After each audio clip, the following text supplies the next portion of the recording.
Jetstar has been fined almost $2 million by the federal court for making false and misleading representations. Imagine if one of Asia's pioneering budget airlines vanished virtually overnight.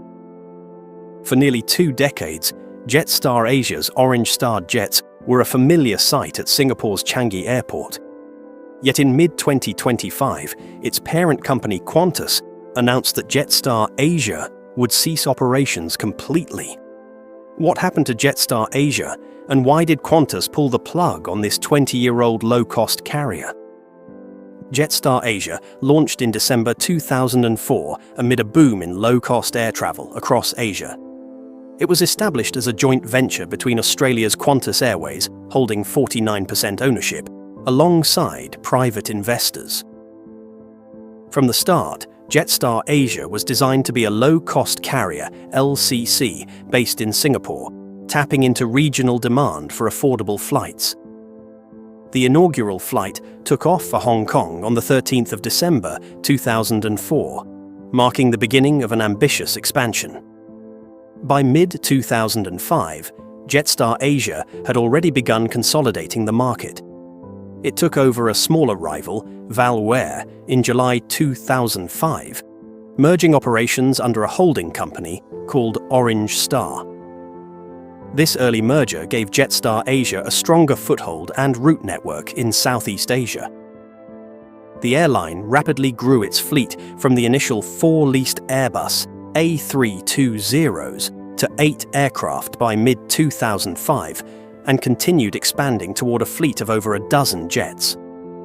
With backing from Qantas and Singaporean stakeholders, Jetstar Asia set its sights on connecting Singapore with major cities across the region at rock-bottom fares. In its first several years, Jetstar Asia benefited from Singapore's liberal aviation policies and growing demand. By 2010, the airline had captured over 27% of Singapore's LCC market, at the time rivaling the market share of Tiger Airways, the budget arm of Singapore Airlines. Jetstar Asia was essentially tied for the position of Singapore's largest budget carrier in 2010, a remarkable achievement for a newcomer. It built a reputation for no-frills service with cheeky marketing and steadily grew its route network across 16 regional destinations. The future looked promising, and Qantas touted Jetstar Asia as the most profitable and best low-cost network based in Singapore at one point. Despite early successes, Jetstar Asia's journey was not without turbulence. One major turning point came around 2011 to 2012, when global fuel prices spiked dramatically. Oil prices broke record highs above $100 per barrel, driving up the cost of jet fuel, the biggest expense for any airline. Jetstar Asia's financial performance took a hit. Profits plunged by 80% in the financial year ending June 2012 as fuel bills soared and competition intensified. The airline's fuel costs shot up to 214 million Singapore dollars from 128 million Singapore dollars the previous year, erasing much of its earnings. This sudden profit collapse revealed how vulnerable the budget carrier was to external cost shocks. Another key turning point was the entry of new competitors in the marketplace. In 2012, Singapore Airlines launched Scoot, a low-cost subsidiary operating medium-haul routes with larger aircraft. Around the same time, AirAsia, the Malaysian budget carrier powerhouse, was expanding aggressively in Singapore and Southeast Asia. Jetstar Asia found itself squeezed between Scoot, backed by Singapore's flag carrier, and AirAsia, the region's largest LCC group, along with smaller players like Tiger Air, which Scoot later absorbed, and Indonesia's Lion Air. By the late 2000s and 10s, Scoot's growth far outpaced Jetstar Asia's. Scoot operated dozens of destinations with a growing fleet, 45 aircraft by 2018, making it more than twice the size of Jetstar Asia. Jetstar Asia, once equal to Tiger Air, slowed its expansion and saw its market share steadily erode. A significant corporate turning point occurred in the mid-2010s when Qantas's strategy began to shift. Qantas had originally envisioned Jetstar Asia as part of a broader Asian growth plan. It even attempted a Jetstar Hong Kong venture that failed to launch due to regulatory hurdles. However, faced with intense competition and thin margins in Asia, Qantas grew more conservative. Jetstar Asia never expanded beyond short-haul routes and about 18 aircraft at its peak, while other Jetstar-branded ventures, like Jetstar Pacific in Vietnam, struggled or rebranded. By 2018, industry analysts noted that Jetstar Asia had no plans to resume expansion, effectively ceding growth to Scoot and others. This marked a strategic inflection point. Jetstar Asia was transitioning from a growth story to a stagnant player in Singapore's aviation market. Finally, the most consequential turning point was the COVID-19 pandemic in 2020. The pandemic was an unprecedented shock that grounded global aviation, and Jetstar Asia was no exception. We'll explore its impact in detail in a later section, but it's important to note here. COVID-19 effectively set the stage for Jetstar Asia's ultimate downfall by halting its operations and exacerbating its financial and competitive challenges overnight. One of the core reasons behind Jetstar Asia's closure lies in escalating costs. In the years leading up to 2025, the airline's cost base skyrocketed, undermining the low-cost model it relied on. Qantas Group's CEO, Vanessa Hudson, highlighted that some of Jetstar Asia's supplier costs had increased by up to 200% in recent years. These supplier costs include things like maintenance contracts, ground handling fees, and aircraft leasing expenses.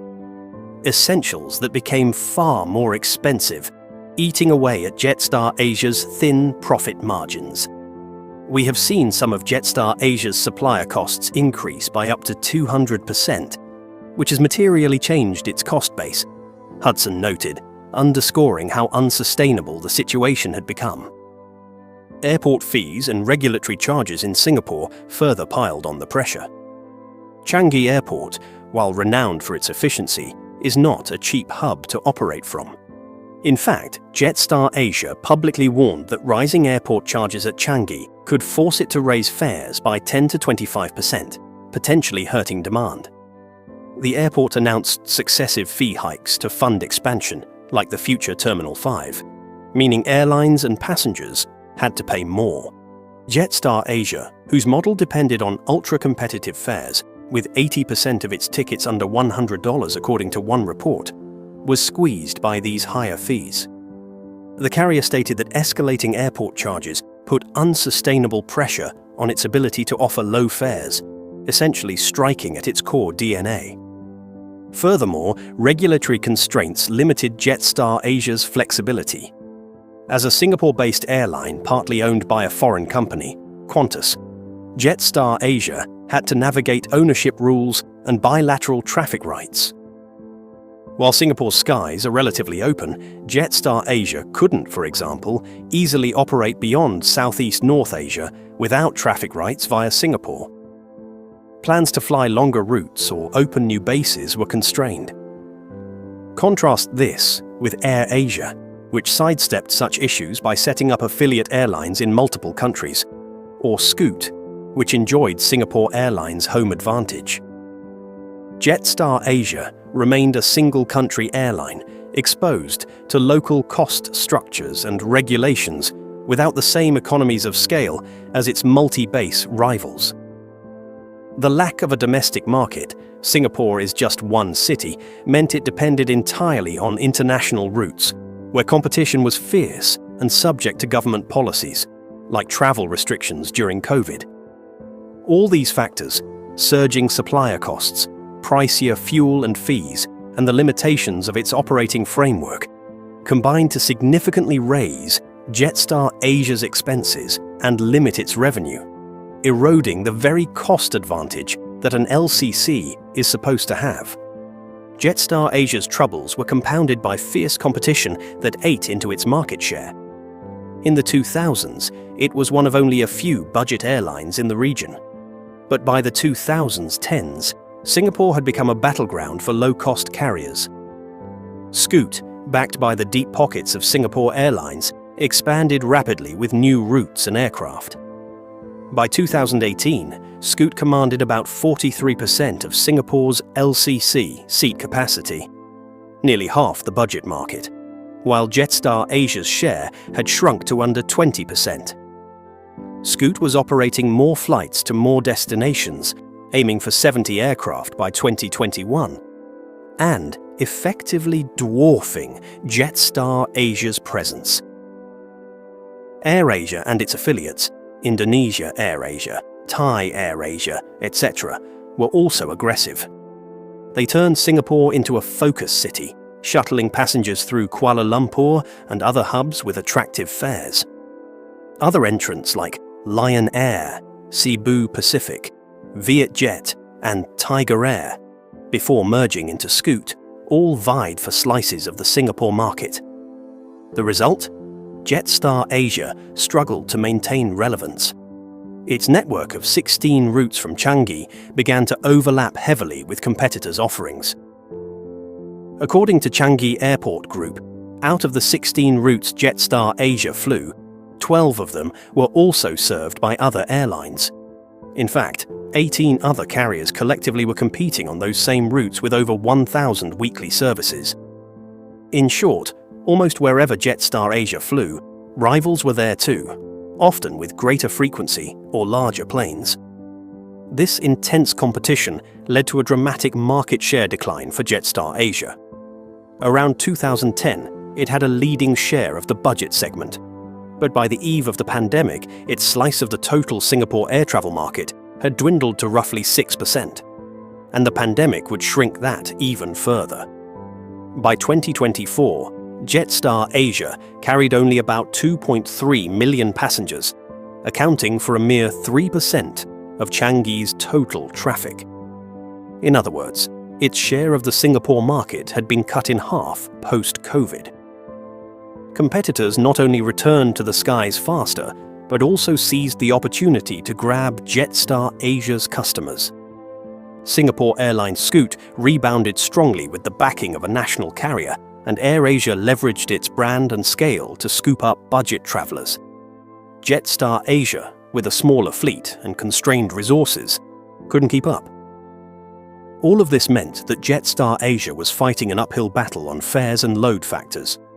To fill its planes, it often had to discount heavily, but competitors could match or undercut fares thanks to their scale or support.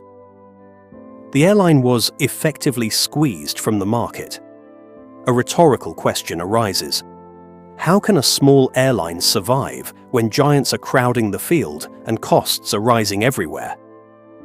Jetstar Asia's answer, ultimately, was that it couldn't. At least, not profitably. Its inability to significantly differentiate, everyone offered no-frills service, or to dominate any niche routes left it without a moat. Over time, its branding as part of the Qantas Jetstar family may have even been a disadvantage in the eyes of cost-sensitive travellers who saw AirAsia or Scoot as go-to budget options. This erosion of market position set the stage for Jetstar Asia's exit once a final blow landed, that blow being the pandemic. When COVID-19 struck in early 2020, it was catastrophic for aviation globally, but especially for airlines like Jetstar Asia. Singapore imposed strict border closures and travel essentially ground to a halt. Jetstar Asia suspended all passenger services in March 2020 as countries shut their borders. For months, its aircraft sat idle on the apron. A handful of repatriation flights and cargo services were the only activity. The airline's revenue collapsed nearly to zero during the lockdown period.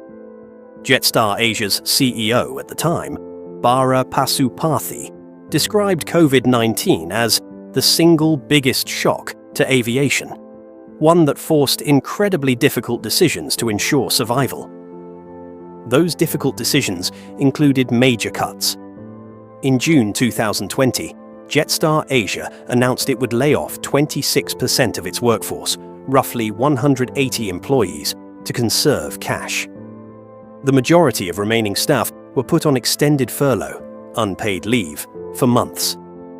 The airline also took the drastic step of removing 5 Airbus A320s from its fleet, nearly 1/3 of its aircraft, permanently grounding them to reduce costs. This reduced the fleet to 13 planes from 18 pre-pandemic, a clear indicator of downsizing for a long recovery slog. Essentially, Jetstar Asia shrank to half its former operational size during COVID's peak. Even as travel gradually resumed in late 2020 and 2021, Jetstar Asia's recovery was painfully slow. Singapore maintained tight entry rules for an extended period, and when those eased, competition for the limited traveller pool was fierce. Unlike some larger airlines, Jetstar Asia had no domestic market to fall back on. It couldn't fly at reduced capacity on home turf like airlines in bigger countries did. Every route depended on 2 countries' borders being open. Additionally, being a smaller carrier, it lacked cargo capacity or other revenue streams to buffer the downturn. It is telling that even by 2022, Jetstar Asia was operating at well below half of its pre-COVID capacity in terms of flights and passengers, essentially still in survival mode. It wasn't until 2023 that the airline even approached the 50% mark of 2019 operations, lagging behind regional peers that ramped up much faster. This slow recovery had lasting consequences. Jetstar Asia ceded ground to competitors during the pandemic. When borders reopened, travelers often chose airlines with more frequent service or larger networks. For example, Scoot and AirAsia were quick to restore routes and even add new ones as soon as demand returned. They aggressively promoted sales to capture pent-up travel demand. Jetstar Asia, on the other hand, faced constraints with its smaller fleet and weaker finances. It couldn't immediately bring back all routes or add capacity at will. In the cutthroat post-COVID market, this meant lost market share that would be nearly impossible to regain. Financially, the pandemic left Jetstar Asia in a vulnerable state. The airline incurred heavy losses during the shutdowns and only managed a partial rebound afterward. In fact, as of the 2024-25 financial year, Jetstar Asia was projected to post an underlying loss of 35 million Australian dollars, about 23 million US dollars. It hadn't been able to return to profitability since COVID. This ongoing loss further convinced its parent Qantas that Jetstar Asia was no longer a viable venture under the current conditions. In short, COVID-19 delivered a blow from which Jetstar Asia never fully recovered, accelerating its decline and setting the stage for the strategic exit that was to come. On June 11, 2025, Qantas Airways dropped a bombshell. It announced that it would shut down Jetstar Asia entirely by July 31, 2025. The news marked the end of an era for Singapore's aviation scene. The 20-year-old airline, which had once been a trailblazer for low-cost travel in the region, was now deemed unsustainable. Qantas's statement squarely blamed rising supplier costs, high airport fees and strong regional competition for the decision. Essentially, all the factors we've discussed, cost pressures and stiff competition, had reached a tipping point. Jetstar Asia could no longer deliver returns comparable to Qantas's core domestic and international markets. So the hard call was made to pull the plug. The shutdown plan outlined several immediate impacts. Up to 500 employees in Singapore will lose their jobs as Jetstar Asia ceases operations. This includes pilots, cabin crew, engineers, and corporate staff, a significant hit to Singapore's aviation workforce. Qantas said affected employees would receive redundancy payouts and support, including help finding new jobs either within the Qantas Group or with other airlines. Still, it's a painful outcome. Jetstar Asia's fleet of 13 Airbus A320s will be redeployed to Qantas's operations in Australia and New Zealand, ANZ. This is a critical piece of the strategic rationale. Those 13 jets, once based in Singapore, are valuable assets that can be recycled into markets where Qantas sees better returns. Qantas indicated that by bringing these planes back to Australia, it could avoid costly aircraft leases in its Jetstar Australia subsidiary. In fact, the group estimated about 500 million Australian dollars in capital would be unlocked by reassigning the planes to its core businesses. Instead of Jetstar Asia flying them unprofitably in Singapore, Jetstar in Australia can use them to increase domestic capacity or replace older leased jets, thus saving money. This essentially reallocates resources to Qantas's home turf, where travel demand has recovered strongly and profit margins are healthier. From a network perspective, Jetstar Asia's 16 routes from Singapore will be either discontinued or taken over by others. The airline will run a progressively reduced schedule in its final weeks before the last day on July 31st, 2025. Passengers booked on later flights are being contacted and offered either full refunds or alternative arrangements on other airlines. Changi Airport Group, CAG, expressed disappointment at Jetstar Asia's exit, but acknowledged the commercial reasons. CAG also noted that most routes would still be served by other carriers, minimizing long-term connectivity impact. Indeed, for travelers, the disappearance of Jetstar Asia might be mitigated by Scoot, AirAsia, and others filling the gap with additional flights or new budget offerings. It's worth noting that Qantas is not shutting down the Jetstar brand entirely. This move is specific to Singapore. Qantas affirmed that its other low-cost carriers, Jetstar Airways in Australia and Jetstar Japan, will continue operating as usual. The focus is on withdrawing from a market that was underperforming. Vanessa Hudson, Qantas Group CEO, framed it as a strategic restructure, refocusing on stronger performing core markets. In simpler terms, Qantas decided that the Jetstar model works better in Australia and to some extent in Japan with a local partner, but not in Singapore any longer.